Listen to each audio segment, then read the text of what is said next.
Welcome back. तो कैसे हो आप सब? आई होप आप सब अच्छे होंगे। स्वागत है आप सभी का आपके अपने एसपी स्टडी यूट्यूब चैनल पर। तो गाइस, आज हम आपको बताने वाले हैं सोशियोलॉजी के जो आपके बहुविकल्पीय प्रश्न हैं वो इस बार के बोर्ड एग्जाम में कौन कौन से आ सकते हैं। तो 1 चैप्टर से लेकर 5 चैप्टर तक आपके जितने भी महत्वपूर्ण बहुविकल्पीय प्रश्न हैं वो सारे प्रश्नों के आंसर आपको इस वीडियो में मिलने वाले हैं। तो यहाँ पर देखिए, जो आपका पहला बहुविकल्पीय प्रश्न है वो मैंने यहाँ पर लिया है कि सती प्रथा निषेध अधिनियम पारित हुआ। तो सती प्रथा निषेध अधिनियम कब पारित हुआ? 1829 ईस्वी में। ठीक है, इस तरह से आपको देखिए, इस तरह से आपको ऑप्शन मिलेंगे कि 1815 में, 1868 में या फिर 1894 में। तो आपको जो ये वाला आपका ऑप्शन है कि 1829 में, यही आपका सही आंसर है। सती प्रथा निषेध अधिनियम 1829 ईस्वी में पारित हुआ। अब इसके बाद देखिए, जो आपका अगला प्रश्न है वो मैंने यहाँ पर लिया है। देखिए, आपका अगला प्रश्न यहाँ पर दिया गया कि उपनिवेशवाद का संबंध है। ठीक है, उपनिवेशवाद का संबंध है किससे? है साम्राज्यवाद से। ऑप्शन आपको दिए जाएंगे पूंजीवाद से, साम्यवाद से या फिर समाजवाद से। तो किससे है? साम्राज्यवाद से। ठीक है, अब इसके बाद देखिए, जो आपका नेक्स्ट प्रश्न है वो मैंने यहाँ पर लिया है कि दहेज निरोधक अधिनियम पारित हुआ। तो दहेज निरोधक अधिनियम कब पारित हुआ? 1863 ईस्वी में। 1863 में दहेज निरोधक अधिनियम पारित हुआ। ऑप्शन आपको दिए जाएंगे 1894 में, 1829 में, 1815 में।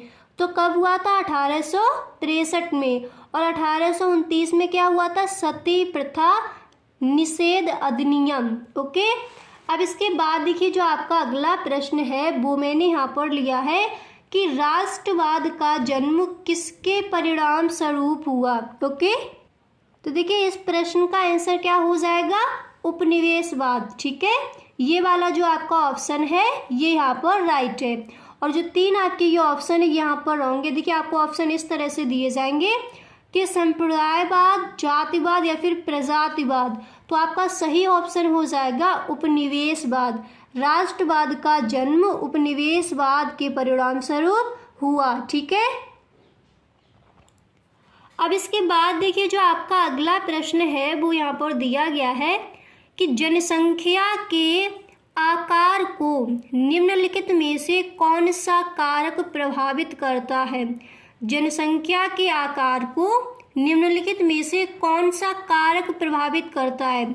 तो ऑप्शन आपको दिए जाएंगे जन्म दर, मृत्यु दर, निष्क्रमण या फिर इनमें से कोई नहीं। तो आपका सही ऑप्शन क्या हो जाएगा? इनमें से कोई नहीं। ओके, अब इसके बाद देखिए, जो आपका नेक्स्ट है वो मैंने यहाँ पर लिया है कि जनसंख्या घनत्व से आशय है।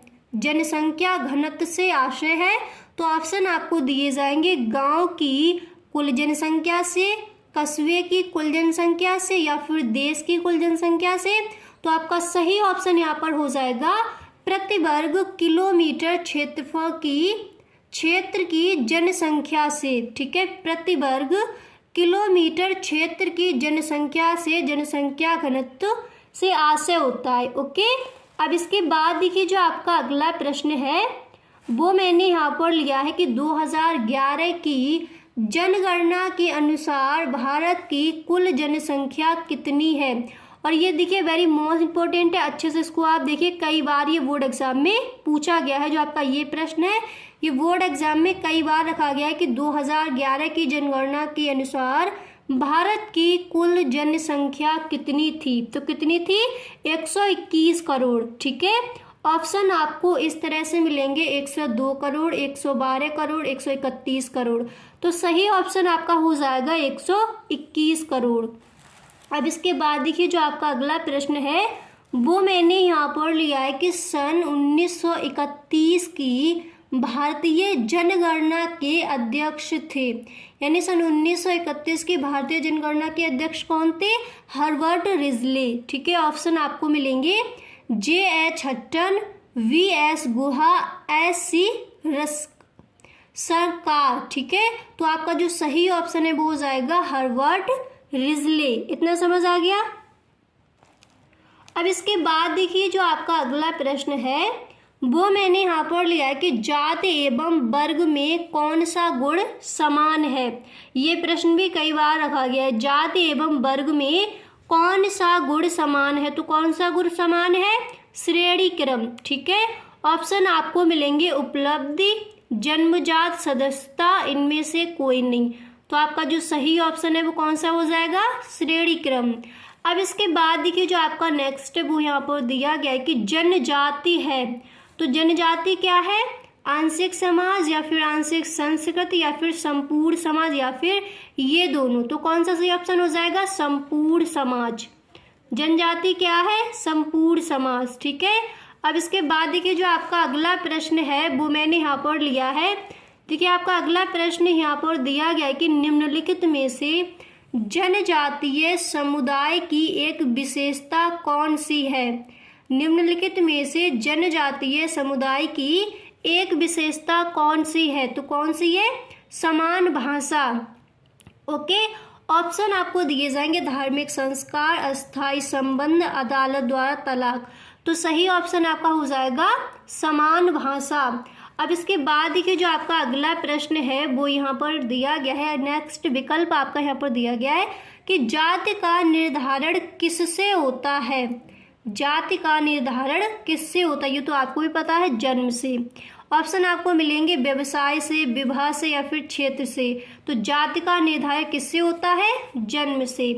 अब इसके बाद देखिए जो आपका अगला प्रश्न है वो मैंने यहाँ पर लिया है। नेक्स्ट प्रश्न आपका दिया गया है कि अस्पृश्यता अधिनियम यानी अपराध अधिनियम किस वर्ष में पारित हुआ। अस्पृश्यता से मतलब अपराध।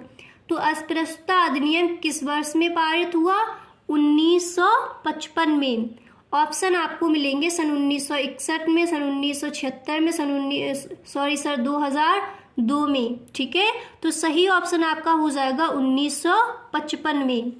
अब इसके बाद देखिए जो आपका नेक्स्ट प्रश्न है वो मैंने यहाँ पर लिया है कि भारत में प्रथम पिछड़े वर्ग आयोग के अध्यक्ष कौन थे।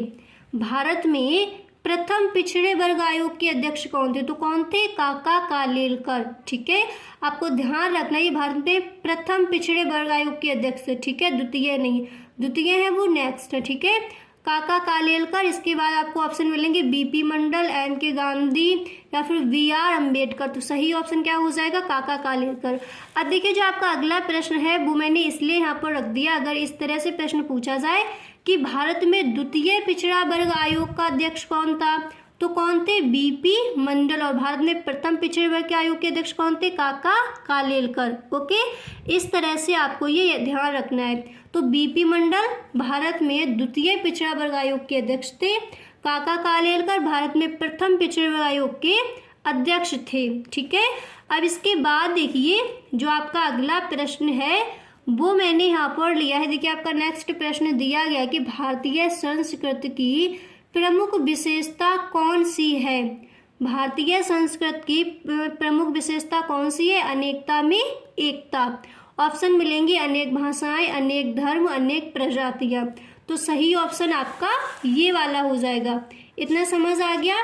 तो गाइस आज के लिए बस इतना ही, मिलते हैं नेक्स्ट वीडियो में।